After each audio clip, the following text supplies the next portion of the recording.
Hey girls, so a lot of you have been messaging me about middle school boys. You don't understand them and it's very irritating, and some of your stories are kind of heartbreaking because you love this guy and he's so mean to you.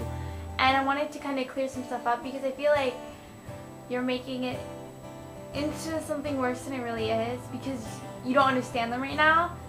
When I was in middle school, there were a few guys who hated me and they made fun of my boob size. They're like, your boobs are so small, and they said all this junk to me and they called me anorexic, and it was, thinking back on what they said, it was so horribly mean. And like they said I was like a piece of poop because I was fat for a piece of poop, but I was like skinny.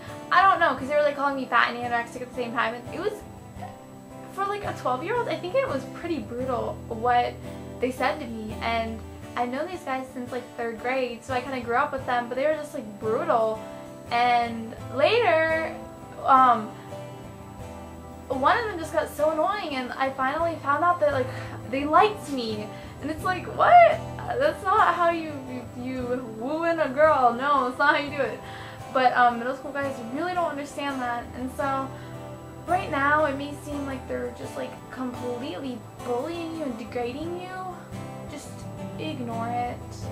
Laugh it off. Surround yourselves with amazing friends. That's what I did. I had this group of friends: Madison, Jessie, Jessica, Sam, and Tiffany. So there were 6 of us, and I remember our lunch table had 6 seats, so it was like our little lunch group, and we were best friends, and I love them. I miss them all right now, like so much. Anyways, and I had almost every single class with all of them, so we were just around each other, and I felt so confident in myself and happy with them that I didn't care what any guy said about me, so it didn't bother me. But if it's bothering you, then you need to kind of become a Christian.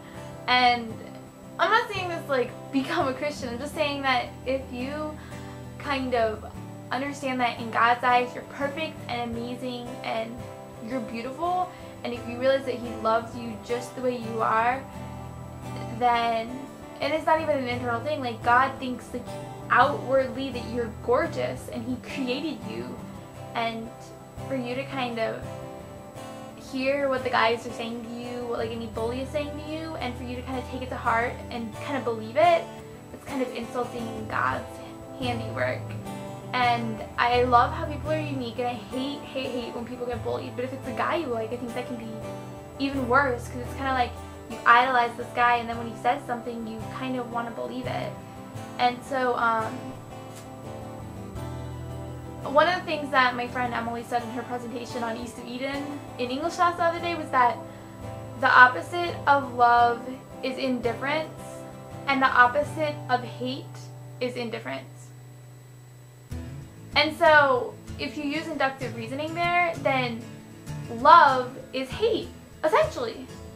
And the reason for that is because if you really care about someone, then you're going to have these huge emotions and that are strong, and like sometimes you may love them and sometimes you may hate them because you care so much about them. And so if someone's putting so much thought into kind of bullying you, and this doesn't really go for like the same gender, but if a guy is going like so far into bullying you and hurting you, it's because he pays a lot of attention to you and because he probably likes you. And I know you're like, no way. And I know if you told me when I was like in 7th grade, like those guys like me, I'd be like, no way, they hate me. They're like such losers. I hate them too. But that's not it. They don't understand how to flirt yet, and boys mature a lot slower than girls, so you are like way more mature than them right now, so they just don't get it. They really just don't get it, and they're gonna get it in a few years.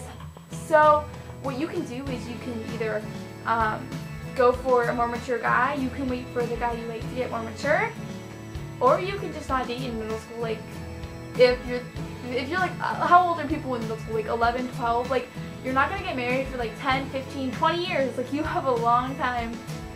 You don't need a boyfriend. You don't need one. And I think that the best piece of advice I can give you is that if you can become comfortable with being single, then you basically will be confident and amazing in relationships. I feel like when you meet a guy or a girl, to feel like confident in yourself, then something's wrong with you. I think that you need to be comfortable with who you are, and then you can go about finding love. That's kind of like my ideas. Get right with God and become comfortable with who you are, and then go out and allow someone else to come into your life. You don't want to go to someone who's broken. So, unless you're Bella going to Taylor Lautner. Honey Jacob Black. So, if a guy is intentionally being mean and hurtful towards you, it's a good sign because he isn't indifferent. So that means he likes you. Now, will he enter into a relationship with you? Probably not. Because if he's really immature, he's not going to understand that. Like, that's going to be too above him. But I'm just saying, just be aware that if the guy hates you, it's because he pays attention to you and he cares about you. Guys are so dumb. Like, why do that? Just like thinking about, I don't understand. I don't understand middle school boys' minds, but it's kind of stupid. So, if you really like a guy who's being really mean to you, what you can do is you can talk to one of your friends and you can have them, or you can talk to one of his friends and kind of get the word to him, like, why are you being so mean? And you can even tell him, like, why are you so mean to me? And maybe if it makes you cry one day, that'll be a good thing, because I think that they don't get how mean they are. So somehow get to him that he's being really mean and that he needs to stop. And then if you find out that he likes you from one of your friends, like someone tells you that he likes you or he does, then you need to get to him through mutual friends that he needs to stop acting like a jerk. And he needs to respect you. And making fun of you and being mean is not respect. And they need to, I think that if you like a guy, he needs to grow out of that before you enter into any sort of relationship with him. So yeah, it might be like horrible right now that your crush just like seems to hate you, but either wait for him to mature, leave him behind, or just wait to date till all the guys aren't like weird in how they try to flirt, and you'll be like way better off. So I hope that helps some people because I feel so bad. I'm like, why are guys jerks? But anyways, I'm gonna go now. Bye!